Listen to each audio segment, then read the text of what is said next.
Hi, welcome to study IQ. Study IQ में आपका बहुत बहुत स्वागत है। मेरा नाम है राकेश गवालरे और आज के इस वीडियो में हम लोग देखने वाले हैं सितंबर 2020 का छत्तीसगढ़ का करंट अफेयर। ये उसका फर्स्ट पार्ट है, तो आइए स्टार्ट करते हैं। पहला क्वेश्चन आपके सामने है, नेशनल क्राइम रिकॉर्ड ब्यूरो, इसका नाम आपने सुना होगा एनसीआरबी। ये क्या करता है? ये भारत में जितने भी क्राइम कमिट होते हैं उसका ये रिकॉर्ड मेंटेन करता है और उसके आधार पर समय समय पर रिपोर्ट जारी करता है। जैसे फॉर एग्जांपल के लिए आत्महत्या करने वालों की रिपोर्ट, या बलात्कार से संबंधित रिपोर्ट, या किसानों की आत्महत्या से संबंधित रिपोर्ट, ये सारी रिपोर्ट ये डेटा के आधार पर या रिकॉर्ड के आधार पर जारी करता है। तो इसने एक रिपोर्ट जारी की है और वो रिपोर्ट क्या है? उस रिपोर्ट के अनुसार भारत में आत्महत्या करने वाले किसानों की सूची में महाराष्ट्र पहले स्थान पर है। इसमें छत्तीसगढ़ 4.9% कौन से स्थान पर है? तो चलिए हम बात करते हैं। पहले तो आपको यह पता होना चाहिए कि भारत में 7.4% किसान क्या कर लेते हैं? आत्महत्या कर लेते हैं, और उसमें सबसे ज्यादा परसेंटेज महाराष्ट्र का है, लगभग 38%। यानी अगर 100 किसानों ने भारत में आत्महत्या की तो उसमें से 38 महाराष्ट्र से होते हैं। बहुत ही अनफॉर्चुनेट है। उसके बाद में अगर छत्तीसगढ़ की बात करें तो छत्तीसगढ़ में आपको दिख रहा होगा कि बहुत कम है, 4.9%। यानी 100 अगर किसानों ने भारत में आत्महत्या की तो उसमें से लगभग 4.9 कहां से होते हैं? छत्तीसगढ़ से होते हैं। तो आपको दिख रहा होगा बहुत छोटा डेटा है, बहुत कम है। बट आप सोचिए, हमारा राज्य वैसे भी छोटा है, एरिया वाइज भी और जनसंख्या वाइज भी, फिर भी यहां से 4.9% जो किसान है वो आत्महत्या कर लेते हैं। तो काफी अनफॉर्चुनेट है। बट हाँ, ये किसानों से संबंधित है, इसलिए इसके एग्जाम में आने की प्रोबेबिलिटी है। तो इसमें छत्तीसगढ़ कौन से स्थान पर है? जैसे महाराष्ट्र पहले पर है तो इसमें छत्तीसगढ़ है 6वें स्थान पर। ये भी आपको डेटा पता होना चाहिए। तो पहले स्थान पर और छत्तीसगढ़ का स्थान और छत्तीसगढ़ का परसेंटेज। नेक्स्ट देखते हैं, भारत के उपराष्ट्रपति श्री वेंकैया नायडू ने the state of young child in India report जारी की है। तो ये रिपोर्ट क्या है? पहले हम इसके बारे में बात कर लेते हैं।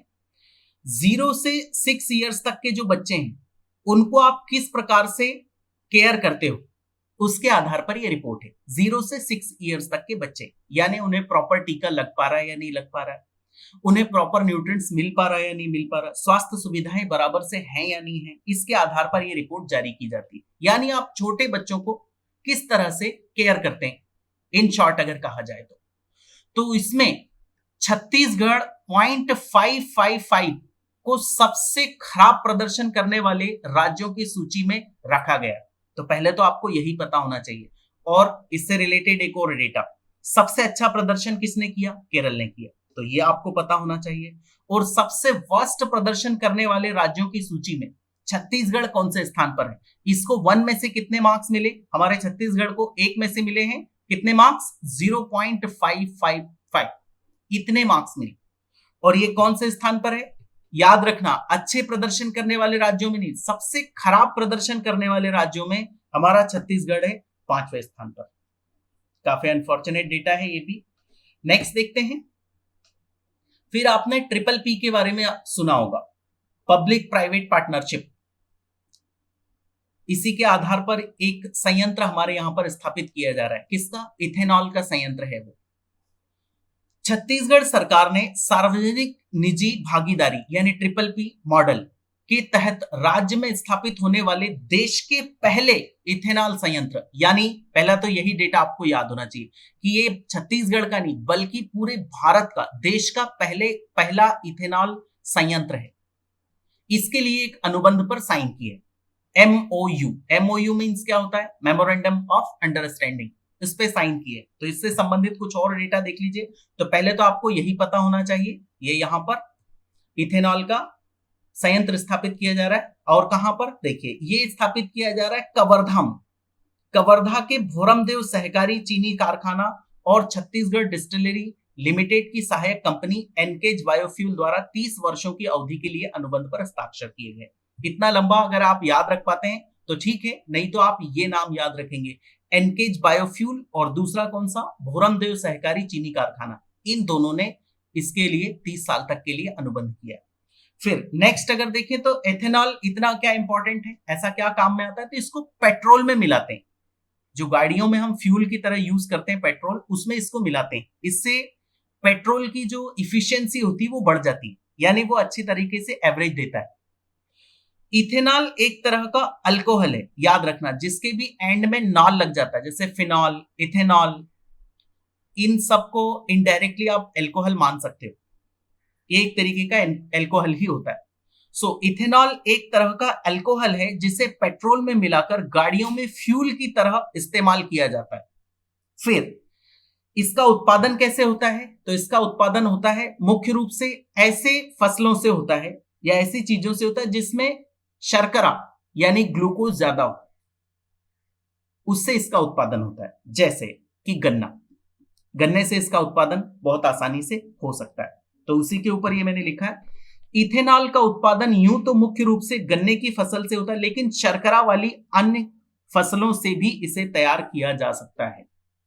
तो इंपॉर्टेंट क्या है, इंपॉर्टेंट है इसमें कि ये कवर्धा भोरमदेव में स्थापित किया जा रहा है, ये देश का पहला संयंत्र है, ये इंपॉर्टेंट है। और फिर नेक्स्ट क्या, इसको पेट्रोल में मिक्स किया जाता है और मेनली ये गन्ने से तैयार होता है, दूसरी फसलों से भी तैयार हो सकता है। नेक्स्ट देखते हैं। फिर छत्तीसगढ़ का पहला फिश एक्वेरियम बनने वाला है, तो उसी से संबंधित ये न्यूज है।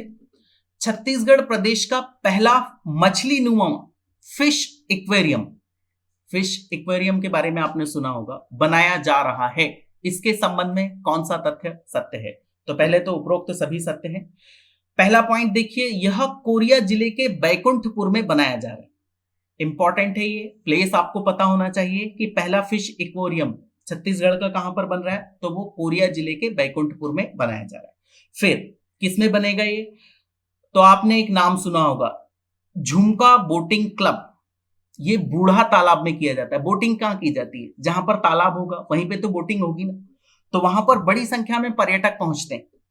अब पर्यटक पहुंचते हैं तो क्यों ना इसको और डेवलप किया जाए। मैंने पहले भी कहा था कि हमारे छत्तीसगढ़ में पर्यटन का बहुत ज्यादा स्कोप है, क्योंकि यहाँ पर बहुत ज्यादा वन है, बहुत सुंदर सुंदर जगह है, तो इसके लिए सभी सरकारें कोशिश करती है। तो उसी के तहत ये है, पर्यटन की दृष्टि से विकसित किए जा रहे झुमका बोटिंग क्लब बूढ़ा तालाब में है, ये में इसे बनाया जा रहा है। अब इसमें खास क्या होगा, देखिए इसमें शार्क और ऑक्टोपस जैसे समुद्री जीव भी कृत्रिम खारे पानी में रखे जाएंगे।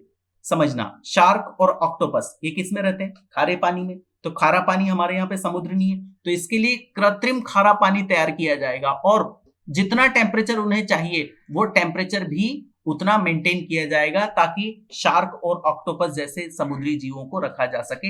इससे क्या होगा, इससे पर्यटक आकर्षित होंगे, अट्रैक्ट होंगे। तो इंपॉर्टेंट इसमें कौन सा है, कोरिया के बैकुंठपुर में बन रहा है। किस में बन रहा है, झुमका बोटिंग क्लब जो बूढ़ा तालाब में है, और इसमें क्या रखे जाएंगे, शार्क और ऑक्टोपस जैसे समुद्री जीव। नेक्स्ट देखते हैं, ये question ease of doing business के ऊपर है। ईज ऑफ डूइंग का बिजनेस का मतलब क्या होता है कि किस जगह पर बिजनेस करना कितना ईजी है, उसको कहा जाता है ईज ऑफ डूइंग बिजनेस। फिर आप सोच रहे होंगे कि इससे क्या होगा, इससे ये होगा कि अगर बिजनेस करना ईजी होगा तो वहां पर कंपनियां ज्यादा से ज्यादा अट्रैक्ट होंगी, और ज्यादा से ज्यादा कंपनियां आई तो उससे क्या होगा, इन्वेस्टमेंट आएगा, यानी पैसा आएगा, और पैसा आया तो स्थानीय लोगों को रोजगार मिलेगा, और रोजगार मिलेगा तो समृद्धि आएगी। सिंपल सी बात है। So ease of doing business को हम लगातार बढ़ाने की कोशिश कर रहे हैं भारत में, ताकि इसमें रैंकिंग हमारी सुधरे, तो ज्यादा से ज्यादा जो बिजनेस है हमारे तरफ अट्रैक्ट हो, पैसा आए, ज्यादा से ज्यादा समृद्धि आए। तो उसी में देश में ईज ऑफ डूइंग बिजनेस में आंध्र प्रदेश अपने पहले पायदान पर बरकरार है, यानी पिछली जो लिस्ट थी उसमें भी आंध्र प्रदेश कौन से स्थान पर था, पहले स्थान पर था। इस सूची में छत्तीसगढ़ कौन से स्थान पर है, तो छत्तीसगढ़ ने इसमें काफी अच्छा प्रदर्शन किया पिछली बार के कंपेयर में, और अभी वो आ गया कौन से प्लेस पर, 6 प्लेस पर, 6वें स्थान पर। इसमें यह होता है कि सरकार की पॉलिसी कैसी है, यानी ऐसा तो नहीं होता कि आपको कोई बिजनेस एस्टेब्लिश करना है तो सरकारी अधिकारियों के चक्कर लगाने पड़ रहे हैं, और वो फिर बिजनेस एस्टेब्लिश करने के लिए आपसे रिश्वत डिमांड कर रहे हैं, बाद में भी आपको बिजनेस अच्छे से चलाने नहीं दिया जा रहा है, तो ऐसी जगह पर कौन आएगा। तो हमारा छत्तीसगढ़ कौन से प्लेस पर है, 6 प्लेस पर। नेक्स्ट देखते हैं, छत्तीसगढ़ राज्य स्थापना दिवस पर प्रदेश के 7 पुलिस जवानों को शौर्य पदक से सम्मानित किया गया। शौर्य पदक मतलब क्या, जिन्होंने बहुत अच्छी तरह से वीरतापूर्ण कुछ काम किए हो, जैसे कोई नक्सल प्रभावित एरिया में नक्सलियों से कोई पंगा लिया हो और उसमें अच्छा प्रदर्शन किया हो, या फिर कानून व्यवस्था बनाए रखने में कुछ मदद की हो, अच्छे तरीके से काम किया हो, तो उन्हें दिया जाता है क्या, शौर्य पदक। तो 7 पुलिस जवानों को ये शौर्य पदक दे रही है सरकार छत्तीसगढ़ राज्य स्थापना दिवस पर। तो पहला पॉइंट इसका देखिए, यह पुरस्कार छत्तीसगढ़ सरकार द्वारा पहली बार प्रदान किया जा रहा है, इससे पहले नहीं दिया गया था, कभी भी नहीं। फिर नेक्स्ट देखिए, इसे शहीद वीर नारायण सिंह के बलिदान दिवस 10 दिसंबर को प्रदान किया जाएगा। शहीद वीर नारायण सिंह के बारे में मैं पहले भी बता चुका हूं। इन्हें क्या कहा जाता है, छत्तीसगढ़ का पहला स्वतंत्रता सेनानी कहा जाता है, और इन्होंने 1857 की क्रांति में पार्टिसिपेट किया था। बाद में ये अंग्रेजों के हाथ चढ़ गए और अंग्रेजों ने इन्हें फांसी दे दी थी। देखिए वही मैंने लिखा है, शहीद वीर नारायण सिंह राज्य के पहले स्वतंत्रता सेनानी थे, जिन्होंने 1857 की क्रांति में भाग लिया था, और 10 दिसंबर 1858 को उन्हें रायपुर के जय स्तंभ चौक पर फांसी दे दी गई थी। काफी अनफॉर्चुनेट है, बट है। और इसका आंसर होगा उपरोक्त सभी सत्य है। तो इसमें इंपॉर्टेंट क्या है, 7 पुलिस जवानों को क्या दिया जा रहा है, शौर्य पदक दिया जा रहा है। किस अवसर पर, शहीद वीर नारायण सिंह जी के बलिदान दिवस पर। नेक्स्ट देखते हैं। फिर आपको पता होगा ये जो महीना है सितंबर का, इसको हमारी केंद्र सरकार पोषण माह के रूप में, राष्ट्रीय पोषण माह के रूप में इसको मनाती है। तो हमारा छत्तीसगढ़ भी इसको 1 सितंबर से 30 सितंबर तक राष्ट्रीय पोषण माह यानी पोषण माह के रूप में इसको मनाएगा। तो इससे संबंधित डेटा है, पहला देखिए। अच्छा, ये एग्जाम में आ सकता है कि कौन सा महीना सरकार राष्ट्रीय पोषण माह दिवस के रूप में मनाती है, या इस बार 2020 में मनाया गया, तो वो कौन सा है, सितंबर का महीना।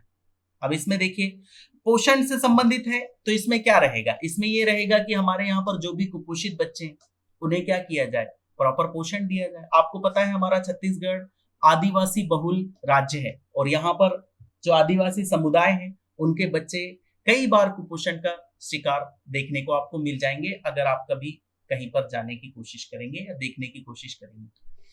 आयोजन का प्रमुख उद्देश्य गंभीर कुपोषित बच्चों को शीघ्र चिन्हांकन एवं उन्हें संदर्भित करना है। यानी उनको देखो, पहले तो उनकी पहचान करना पड़ेगा कि कौन सा बच्चा कुपोषित है, उसके बाद में कोविड-19 के संक्रमण से उत्पन्न वैश्विक आपदा की स्थिति के कारण इस वर्ष राष्ट्रीय पोषण माह को डिजिटल जन आंदोलन के रूप में मनाया जाएगा।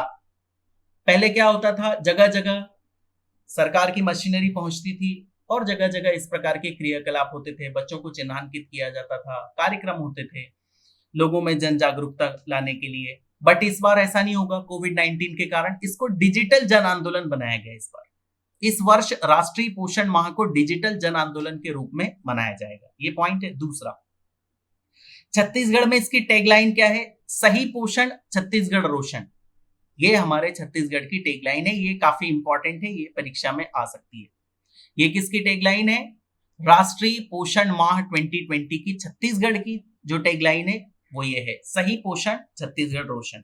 और देखिए, महिला बाल विकास विभाग द्वारा अन्य विभागों के सहयोग से आंगनवाड़ी केंद्रों, स्कूलों, घरों की बाड़ियों, सामुदायिक भूमि में पौष्टिक आहार उपलब्ध कराने हेतु पोषण वाटिका तैयार कराई जा रही।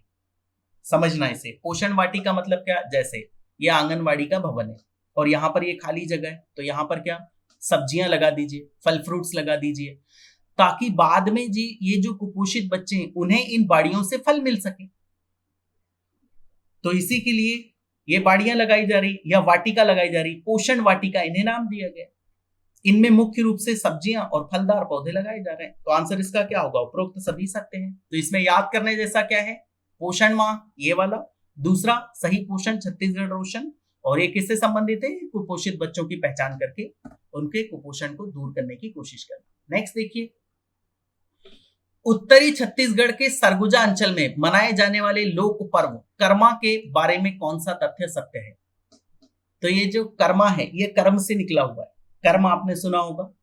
तो जो आदिवासी लोग हैं उनमें कुछ किंवदंतियां हैं, उन्हीं के आधार पर यह पर्व मनाया जाता है। देखिए इसका पूरा वर्णन मैंने यहां लिखा है। पहला, पूरे दिन महिला और पुरुष उपवास रखकर शाम को गांव में किसी एक जगह पर बैठकर कर्मी वृक्ष, ये कर्मी वृक्ष का नाम इसी के नाम पर ये कर्मा है, कि डंगाल यानी उसका एक टुकड़ा आंगन में लाते हैं। ऐसा आंगन में लेके आए, उसको रखा और यहां पर सब लोग बैठ जाते हैं और बैठने के बाद उसकी पूजा करते हैं।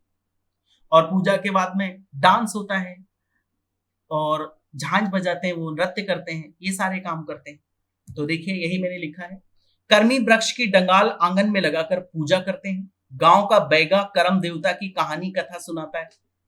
गांव का जो बैगा होता है वो क्या करता है, करम देवता की कहानी कथा सुनाता है। कथा उपरांत महिला पुरुष लोक वाद्य मादर की थाप झांझ झंकार में कर्मा नृत्य करते हैं। सिंपल है, कोई खास डिफिकल्ट नहीं। अगर आप इसमें याद करने जैसा देखें तो वो सिर्फ इतना सा है। उत्तरी छत्तीसगढ़ के सरगुजा अंचल में कौन सा पर्व मनाया जाता है, वो है कर्मा पर्व। कौन सा पर्व, कर्मा पर्व।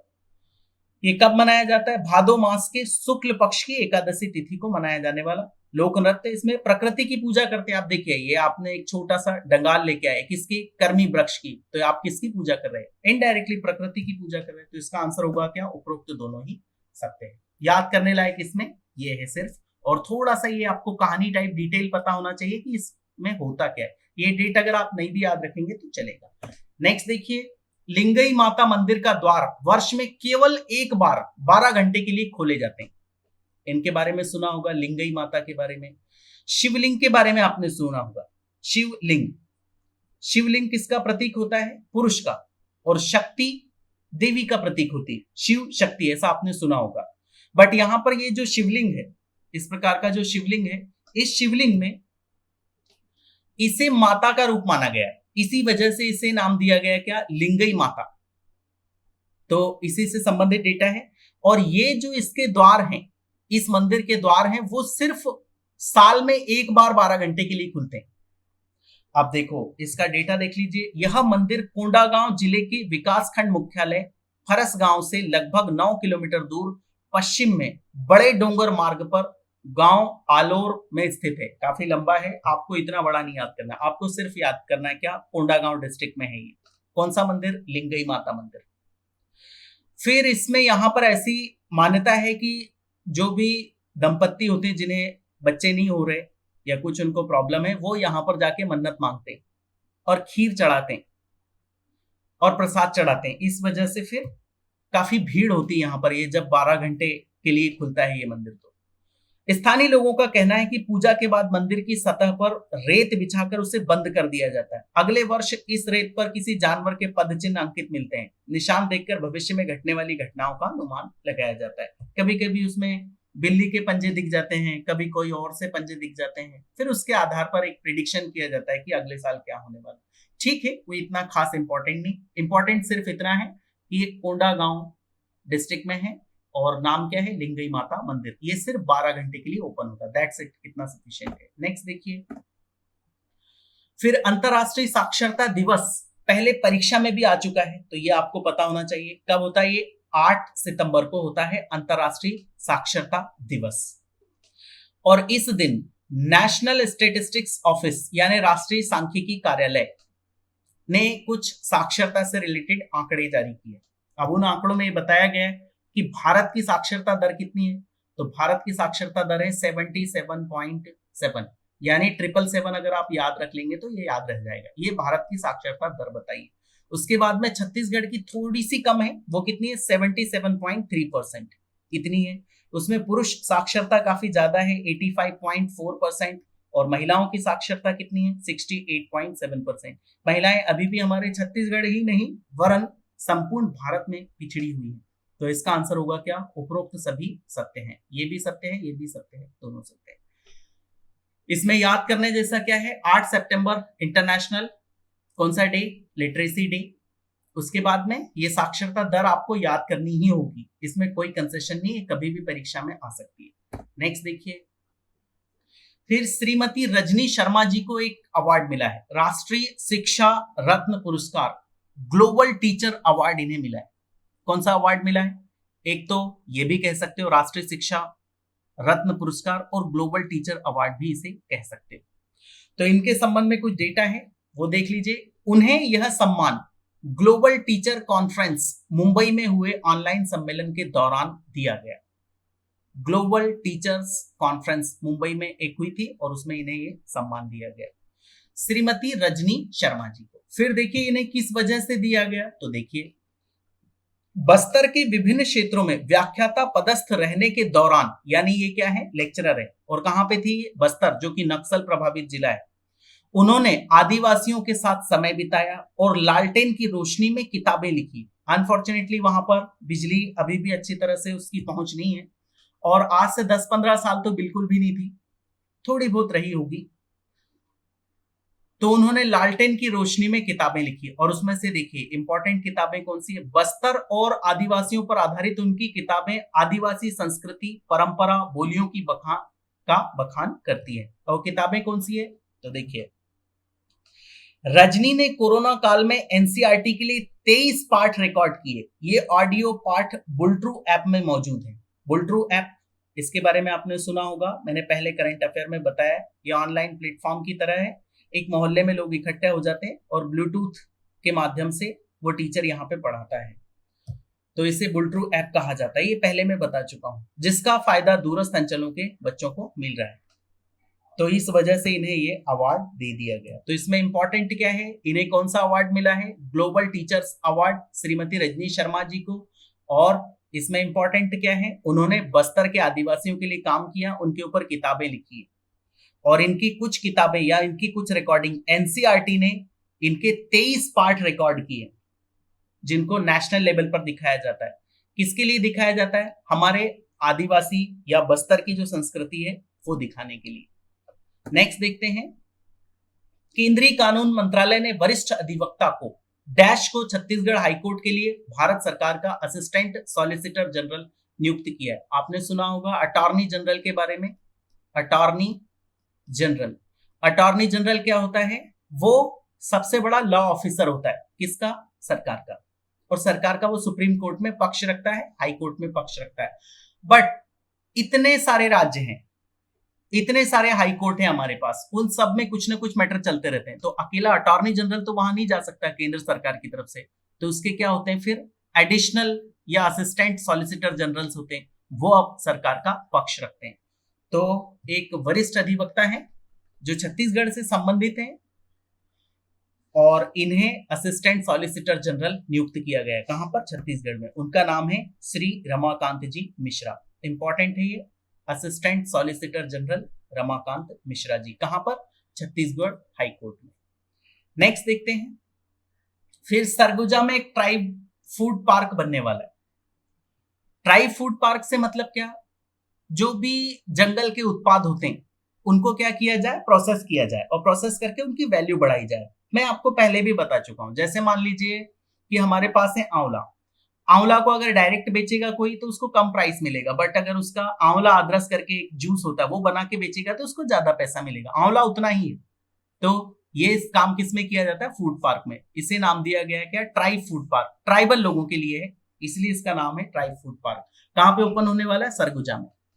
अब इसके संबंध में कौन से तथ्य सत्य हैं, तो इसके संबंध में सिर्फ ये मिस टाइप हुआ है, यही सत्य है। वनवासियों को रोजगार उपलब्ध कराने के लिए वन धन योजना के तहत वनोपज संग्रहण और प्रसंस्करण हेतु ट्राइब फूड पार्क की स्थापना की जाएगी। वनवासी जो हैं हमारे, उनकी कंडीशन काफी खराब है, और उन्हें रोजगार अवेलेबल कराने के लिए सरकार क्या कर रही है, उनका जो भी संग्रहण है, जैसे तेंदुपत्ता है या फिर आंवला है या फिर महुआ है, उनका संग्रहण किया जाए और उसका प्रसंस्करण किया जाए, यानी उसे प्रोसेस किया जाए ताकि उसकी वैल्यू बढ़ सके। अभी देखिए मैं फिर से बताता हूं, मान लीजिए आपके पास महुआ है, महुए के फूल आप ऐसे ही बेच रहे, तो आपको कम प्राइस मिलेगा, बट उससे जो उसका उत्पाद है, जैसे इससे वाइन बनती है, शराब बनती है, शराब बना के बेचेंगे तो ज्यादा पैसा मिलेगा। तो इस वजह से इसको स्थापित किया गया ताकि ट्राइबल जो लोग हैं उन्हें रोजगार मिल सके। So this is the end of the video. बहुत बहुत धन्यवाद। जय हिंद।